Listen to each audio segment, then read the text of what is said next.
మనోహరి అమర్ ఉన్న వాళ్ళ దగ్గరికి కారులో వచ్చి చాటుగా అమర్ వాళ్ళు ఏం మాట్లాడుకుంటున్నారో మొత్తం వింటూ ఉంటుంది. చూడు అమరేంద్ర, నువ్వు ఇక్కడి నుంచి తప్పుకోవాల్సిందే. ఎందుకంటే అక్కడ మీ ఫ్యామిలీ మెంబర్స్ కూడా ఉన్నారు కాబట్టి అని చెప్పడంతో అమర్ బాధపడుతూ ఉంటాడు. లేదు, నేను చేయగలను అని అమర్ చెప్పినా కూడా ఆఫీసర్ వద్దని చెప్తాడు. చూడు, నీకు మొత్తం ఐడియా ఉంది కదా, నువ్వు ఏం చేయాలో చెప్పు అని ఇంకొక ఆఫీసర్ని అడగటంతో, సార్, మనలో ఒకరిని అక్కడికి పంపించి అక్కడ ఏం జరుగుతుందో తెలుసుకొని మనం చేయాల్సింది చేయొచ్చని చెప్పటంతో, అలా చేస్తే చాలా డేంజరస్. ఎందుకంటే ఆ మిలిటెన్సీకి అపార్ట్మెంట్లో తెలిసిన వ్యక్తి మొత్తం ఇన్ఫర్మేషన్ ఇస్తున్నాడు. కాబట్టి అలా పంపించటం చాలా డేంజరస్. ఎందుకంటే అతనికి కూడా అపార్ట్మెంట్ మొత్తం కూడా తెలుసు కాబట్టి అని అమర్ చెప్తాడు. సార్, మనం బ్యాక్ సైడ్ నుండి మన వాళ్ళని ఒకరిని పంపించటమే మిగిలింది అని చెప్పడంతో, చూడు అమర్, ఇంతకంటే నీ దగ్గర బెటర్ ఐడియా ఉందా అని ఆఫీసర్ అడగటంతో, లేదని అమర్ చెప్తాడు. మరి ఇది చేయాల్సిందే కదా అని మీరు ప్రొసీడ్ అని ఆఫీసర్ చెప్తాడు. దాంతో ఒకతను వెళ్తూ ఉంటే పైన ఉన్న వాళ్ళు చూసేసి అక్కడ ఉన్న ఒక వ్యక్తిని షూట్ చేసేస్తారు. ఆ షూటింగ్ సౌండ్ విని మనోహరి టెన్షన్ పడుతూ ఉంటుంది. సార్, ఇక్కడ ఒకరిని చంపేశారు అని అక్కడికి బ్యాక్ సైడ్ నుండి వెళ్ళిన అతను ఇన్ఫామ్ ఇవ్వటంతో, చూసారా సార్, ఒకరి ప్రాణం పోగొట్టుకున్నాం అని అమర్ అంటాడు.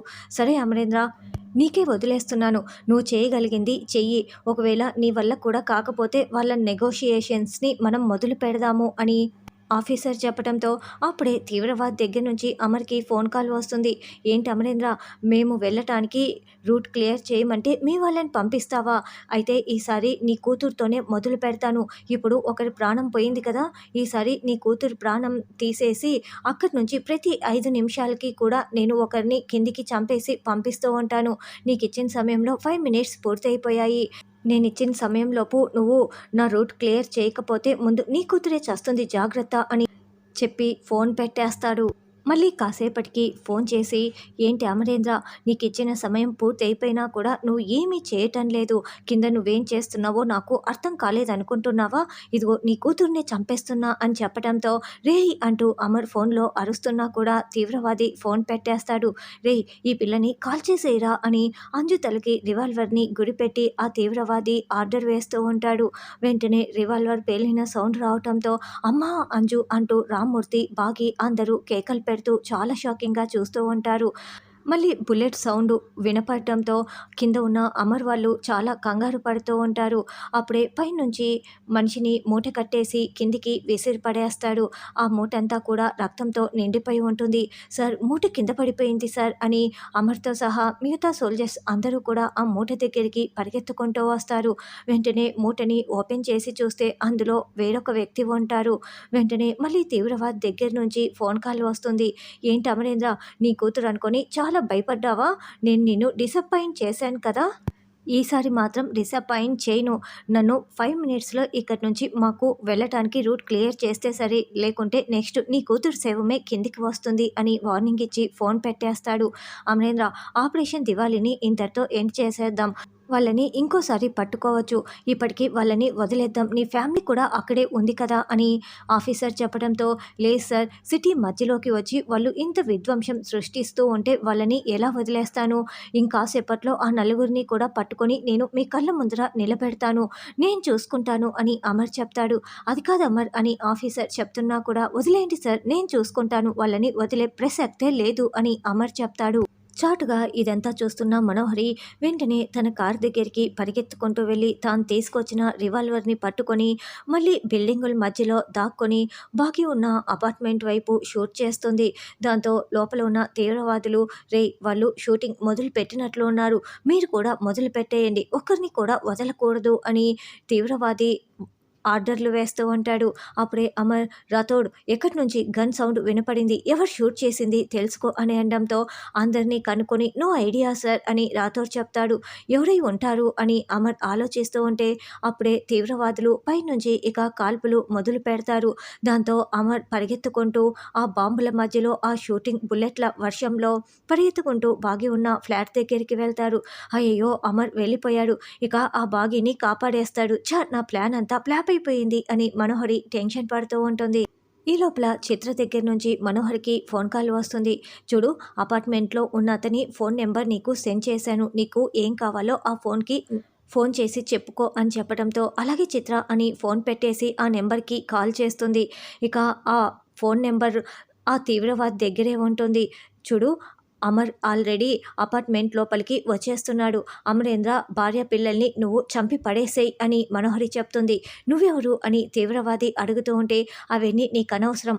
అమర్ వచ్చాడా, మీరెవరూ కూడా ప్రాణాలతో మిగలరు. ముందు భార్య పిల్లల్ని చంపేసి తర్వాత ఫోన్ చేయి, తర్వాత నేనెవరో చెప్తాను అని మనోహరి ఫోన్ పెట్టేస్తుంది. ఇక ఆ తీవ్రవాది, రే అమరేంద్ర భార్య పిల్లల్ని చంపేయండ్రా అని చెప్తుంటే అప్పుడే అమర్ సోల్జర్స్ అందరూ అక్కడికి వచ్చి వాళ్ళపై విరుచుకుపడిపోతారు. అయితే అమర్ని ఇద్దరు తీవ్రవాదులు పట్టుకొని ఉండటంతో ఇంకొక తీవ్రవాది కింద పడిపోయి ఉంటాడు. అప్పుడే వాడు రివాల్వర్ తీసుకొని అమర్ని షూట్ చేస్తూ ఉంటే అంజు పాప అడ్డు వస్తుంది. అలా అంజుకి బుల్లెట్ తగలడంతో ఉన్న పలంగా కుప్పకూలిపోతుంది. రక్తపు మడుగులో పడిపోయి ఉన్న అంజుని దగ్గరికి అంజు అంజు అంటూ బాగి పిల్లలు రామ్మూర్తి అందరూ ఏడుస్తూ ఉంటారు. ఇక అమర్ ఒక్కసారిగా అంజుని ఎత్తుకొని, అంజు నీకేం కాదంజు అంటూ పరుగులు పెడుతూ కిందికి వస్తూ ఉంటాడు. సోల్జర్స్ మిగతా తీవ్రవాదులందరినీ కూడా పట్టేసుకుంటారు. అప్పుడు ఆ తీవ్రవాది, అమరేంద్ర, ఇప్పుడు నువ్వు నన్ను పట్టుకున్నావని సంతోషపడుతున్నావేమో, కానీ నీ ఫ్యామిలీ పిల్లలు ఎవరూ కూడా ప్రాణాలతో ఉండరు. ఇప్పుడు నా చేతిలో వీళ్ళు బ్రతికిపోయినా కూడా వీళ్ళ ప్రాణాలు మాత్రం తప్పకుండా పోతాయి. ఎందుకంటే ఒక లేడీ నాకు ఫోన్ చేసి భార్య పిల్లల్ని చంపేయమని చెప్పింది. నేను కాకపోయినా ఆ లేడీ వీళ్ళ ప్రాణాలు తప్పకుండా తీసేస్తుంది అని ఆ తీవ్రవాది చెప్పడంతో అమర్ షాకింగ్గా వింటూ అంజుని ఎత్తుకొని కార్ దగ్గరికి పరుగులు పెడుతూ వస్తారు. అలా హాస్పిటల్కి తీసుకువెళ్తూ ఉంటారు. అంజు అంజు అని తెగ మనోహరి టెన్షన్ పడుతూ ఉంటుంది. తరువాత యమలోకంలో గుప్తా గారు, బాలిక జ్ఞప్తికి వచ్చుచున్నది. ఆ చెంబా బాలికని ఎన్ని తిప్పలు పెట్టుచున్నదో మాయా తర్పంన వీక్షించెదను అని ఓపెన్ చేసి చూస్తూ ఉంటాడు. ఇక ఆరుని ఆ కాలసర్పం వెంటపడడం, విఘ్నేశ్వరుడు కాపాడడం, ఆ తర్వాత అంజు అలా రక్తపు మడుగులో పడిపోయి ఉండటంతో హాస్పిటల్లో ఉండటం మొత్తం కూడా చూసేసి, అయ్యో ఆ బాలికకి ఎన్ని కష్టాలు, ఇప్పుడు ఈ పిల్ల పిచ్చుక హాస్పిటల్లో ఉన్నదా, హాస్పిటల్లో ఏ స్థితిలో ఉన్నదో చూద్దాము అని మళ్ళీ చూడబోతూ ఉంటే చిత్రగుప్త అంటూ యమధర్మరాజు ప్రత్యక్షమవుతాడు. నువ్వు తక్షణము భూలోకంలోకి వెళ్ళవలను. అక్కడికి వెళ్ళిన తర్వాత నీ తక్షణ కర్తవ్యం ఏంటో నీకే తెలియను, ముందు వెళ్ళుము అని చెప్పడంతో అలాగేనని గుప్తా గారు అంటారు. భూలోకంన ఆ పిల్ల పిచ్చుక ప్రాణాపాయ స్థితిలో ఉన్నది. ఇప్పుడేమో ప్రభువులు నన్ను భూలోకంలోకి వెళ్ళమని చెప్తున్నారు. అంటే ఆ పిల్ల పిచ్చుక ప్రాణాలు తీసుకురమ్మనడానికే నన్ను వెళ్ళమంట లేదు కదా అని. అలాగే కనుక జరిగితే ఆ బాలిక మరింత బాధపడుతుంది.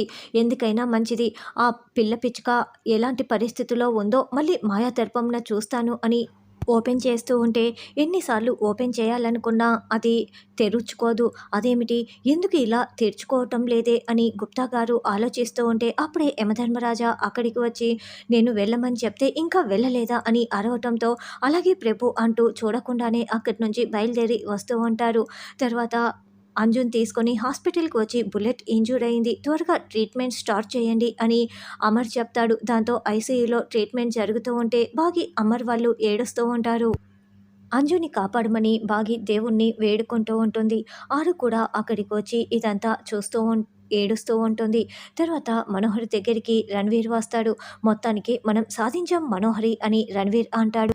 మనం అని నిన్ను కూడా కలుపుకుంటావేంటి, ఇదంతా చేసింది నేను, బాగి చస్తుందనుకుంటే అంజు బలైపోతోంది అని మనోహరి అంటుంది. ఈరోజు ఆ పిల్ల చస్తే రేపు నేను ఆ పిల్ల చచ్చిపోయిందని చెప్పి ఆస్తి మొత్తం తీసేసుకుంటాను మనోహరి, ఇది మన మంచికే అని రణ్వీర్ అంటాడు. మొత్తానికి అరుంధతి చిన్న కూతురు మనకు ఇలా ఉపయోగపడుతోందనమాట. పాపం ఇదంతా చూస్తూ అది ఇంకా ఇంకా కులి కులి ఏడుస్తూ ఉంటుంది అని మనోహరి అంటుంది. ఎలాగూ ఆ పిల్ల చేస్తే అమ్మ దగ్గరికే కదా వెళ్తుంది, ఇద్దరు మళ్ళీ పుట్టే వరకు నిన్ను తలుచుకుంటూనే ఉంటారులే అని రణ్వీర్ అంటాడు. అవును, ఇద్దరు చావుకి నేనే కారణమయ్యాను. ఒకవేళ అది చావలేదనుకో, నేనే దాన్ని చంపేస్తాను. ఇప్పుడు దాని చావుకి కారణం బాగినే అని నేను అమర్కి చెప్తాను. ఎందుకంటే బాగి పిల్లల్ని అక్కడికి తీసుకువెళ్ళటం వల్లే అంజు చనిపోయిందని నేనే అమర్కి చెప్తాను. అప్పుడు అమర్ దాన్ని తన్ని తరిమేస్తారు. అంతెందుకు, ఆ బాగి అరుంధతి చెల్లెలు కదా, అదే గిల్టీగా ఫీల్ అయిపోయి అదే కుళ్ళి కుళ్ళి చస్తుంది. ఎలాగూ నేను అనుకున్నదే జరుగుతుంది. ఇప్పుడు అంజు పరిస్థితి ఎలా ఉందో హాస్పిటల్కి వెళ్ళి తెలుసుకుంటాను. ఒకవేళ కొన ఊపిరితో ఉంటే నేనే చంపేస్తానని మనోహరి అంటోంది.